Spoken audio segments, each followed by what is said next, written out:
All right, students, thank you for a great first week of 6th grade English at ASA. You're the best. I'm really glad that we had the chance to meet each other, and I'm looking forward to working with you this year. Here is our video for week 2 daily starters. So the 4 days you're in my class next week, each day you'll walk in and you'll need to practice these skills that I'm going over in this video.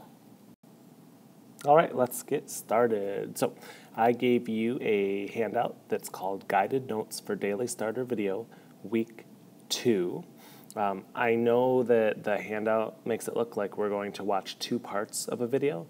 However, we're only going to deal with the first part of this video at home. I'll do the second part in class. The reason is because when I recorded the entire video, it was about 30 minutes, and I think that's way too long. So ignore anything on the handout about the second part of the video, and just worry about the front page of the handout. We'll do the back page together in class. Let's review what we talked about during the first week of school. In a complete sentence, you need to have a subject and a predicate, so a sentence would be considered incomplete if you leave off the subject or the predicate. Let's look at this photograph. Think about who or what this photograph is about, and think about the action that is taking place. You might have identified the subject of this photograph as seagull or maybe bird. And you may have identified a predicate, verb such as stared, as the predicate you'd like to use.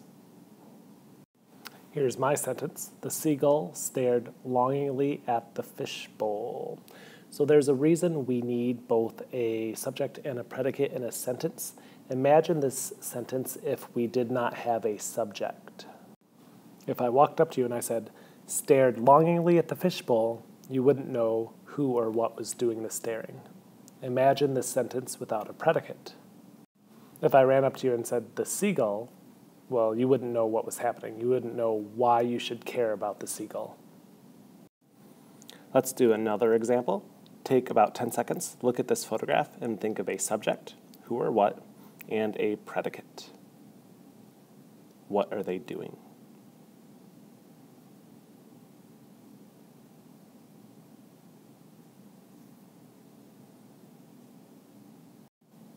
All right, here is my sentence. The subject is sister, and the predicate is stared. My unblinking sister stared at me from behind her goalie mask. Let's think about whether or not this makes sense without a subject. So if I walked up to you and had no subject and just said, stared at me from behind her goalie mask, you wouldn't know what I was talking about. You wouldn't know who was doing the staring. On the other hand, what happens if I leave off the predicate? And I just came up to you and said, my unblinking sister. Well, think of everything in this photograph you'd be missing. You would know that there was a sister, but you wouldn't know that she was staring. You wouldn't know that she had a goalie mask on. So if you leave that off, you risk not being able to communicate your message. Our robot friend has a question for you. Why do we want to write complete sentences? Take about 30 seconds and answer it.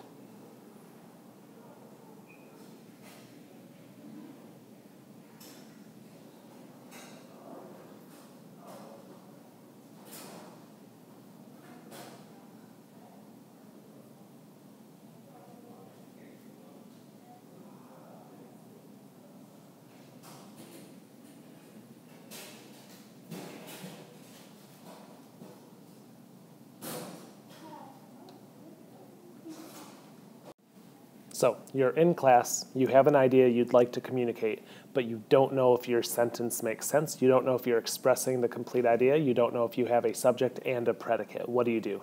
Think about this silly example. Let's say you are leaving out the subject of a sentence.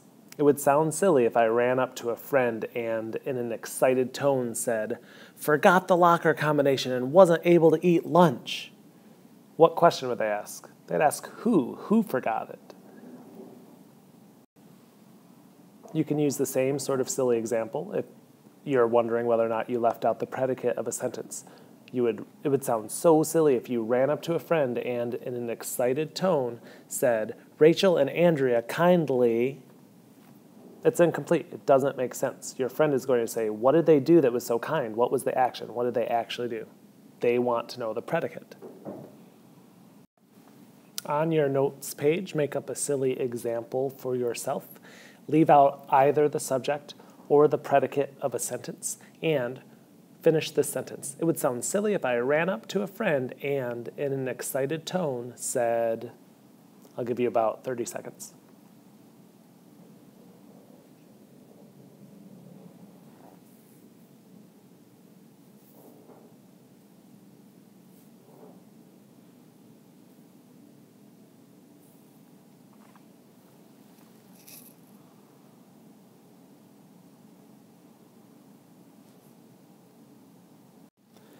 Let's practice a few together. So look at the table that's on your paper. I would like you to circle what is missing. Am I, in the sentence that I'm about to say, am I missing the subject or am I missing the predicate? Forgot the locker combination and wasn't able to eat lunch. So what's missing? Is the action missing, or are we missing information about who the sentence is about? The subject is missing, so circle subject underneath the column what is missing. We don't know who forgot the locker combination and who wasn't able to eat lunch. So please, in the blank box right in the middle, write down what the subject could be. Give this person a name. At least the locker is decorated very beautifully. Let's try another one. So here is the incomplete sentence. Think about what is missing, the subject or the predicate. Barked and whined and clawed at the screen door. What is missing? Well, we have all this noise. We have an action. Something is clawing at the door. You're right. What's missing is the subject. Make sure that you have circled the subject. And what could the subject be? The subject is a dog. You could name the dog. Subject is some sort of animal that's barking and whining. Let's do another one. So a subject or a predicate is missing from this next sentence. Rachel and Andrea kindly. Think about it and circle either subject is missing or predicate. Ask yourself, do we know who or what this photograph is about? Or do we know its action?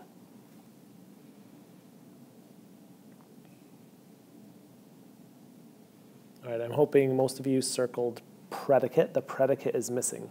We know who these two girls are, Rachel and Andrea.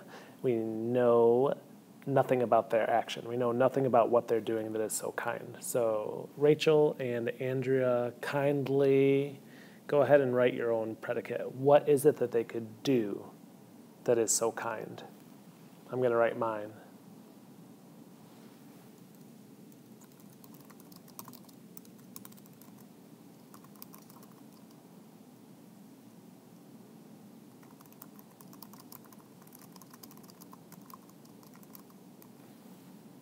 So my sentence, Rachel and Andrea kindly picked up litter at the train park. The predicate that I've added is picked up. That's their action. That's what they're doing. Let's try one more together, and then next week you'll practice this during the Daily Starter. The forgetful toddler. What are we missing? The subject, who or what the sentence is about, or are we missing the predicate?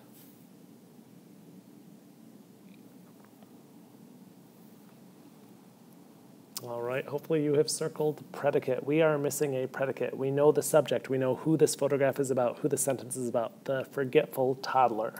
What we don't have is an action. Please write down a predicate right now. I'm going to use the verb wondered for my predicate. The forgetful toddler wondered why there was a pine cone in her lap. All right, and so we are done with our video. Nice job. Please bring your handout to class on Monday. And if you had a enjoyable time watching this video, please send me an email and let me know, because I'd like to know how you feel about the work that we're doing in class. And I'm going to doodle for a little bit longer. And here's the attributions page. Have a nice day.